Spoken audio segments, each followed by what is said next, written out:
সকাল সকাল চলে এসেছি রান্নাঘরে সকালে জলখাবার বানাতে। আজকে ভাবছি পরোটা বানাবো।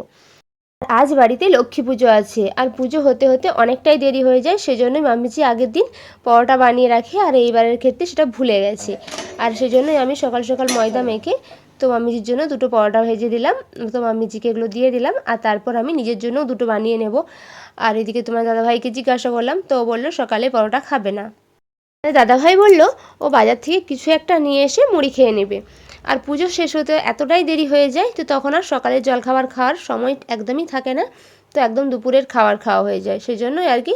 তো এই যে আমার এদিকে দুটো পরোটা হয়ে গেছে, নিজের জন্য দুটো পরোটা করে নিলাম। তো পরোটা দিয়ে খাওয়ার জন্য কোনো তরকারি আর করব না, মিষ্টি দিয়েই খেয়ে নেব। এইদিকে পুরোহিত মশাই চলে এসেছেন আর পুজোও শুরু করে দিয়েছেন। আর ওইদিকে প্রিয়মকে স্কুল থেকে নিয়ে এসে ওকে স্নান করিয়ে খাইয়ে ওকে আবার টিউশনে পাঠিয়ে দিয়েছি। আর মাম্মি যে এদিকে দেখো ধুনো দিচ্ছে। তোমাদের তো আগের ভিডিওই বলেইছিলাম এই পুজোটা আমাদের বছরে 3বার হয়। তো এবার হচ্ছে চৈত্র মাসের পুজোটা।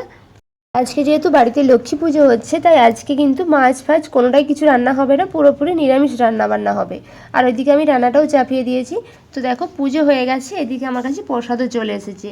তো রান্না করতে করতে আমি কিছুটা প্রসাদ এখানে খেয়েই নিলাম। সকালে পরোটা খেয়েছিলাম, তারপর থেকে আর কিছুই খাওয়া হয়নি, এইমাত্র পুজো সারা হলো। তো আর এদিকে মাম্মি যে আমাকে প্রসাদও দিয়ে দিয়েছে, আর এই যে প্রসাদটা এবার খেয়ে নিচ্ছি, আর খুব খিদেও পেয়েছে। আর এখন বাজে ওই 12:30 থেকে 1টার মতো। আর এদিকে রান্নাবান্নাগুলোও সারতে হবে, কারণ হচ্ছে প্রিয়ম বাড়িতে চলে আসবে। প্রিয়ম তো কোন সকালেই উঠেছে, উঠে স্কুলে গেছে, স্কুল থেকে এসে আবার টিউশন। তো ওকে আসলেই খাইয়ে আবার ঘুম পাড়িয়ে দিতে হবে। তো এদিকে সবজিটা বসিয়ে ভাবলাম আগে প্রসাদটা খেয়ে নিই, কারণ খুব খিদেও পেয়েছে, এতটাই দেরি হয়েছে। তো এখন আর সকালের খাবারও খাওয়া যাবে না, তো একদম দুপুরেই খাওয়া দাওয়া হবে। আর এদিকে তোমার দাদাভাই এখনও দোকান থেকে আসেনি, তো আসলেই খাওয়া দাওয়া হবে।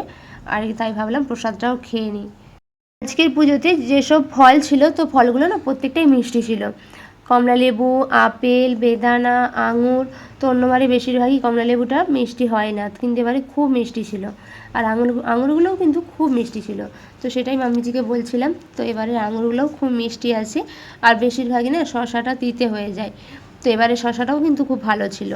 শাকালু ছিল, শাকালুটাও খুব মিষ্টি ছিল। তাই সেই জন্যই মাম্মিজিও বলছিল এবারের প্রত্যেকটা ফলই কিন্তু খুব মিষ্টি।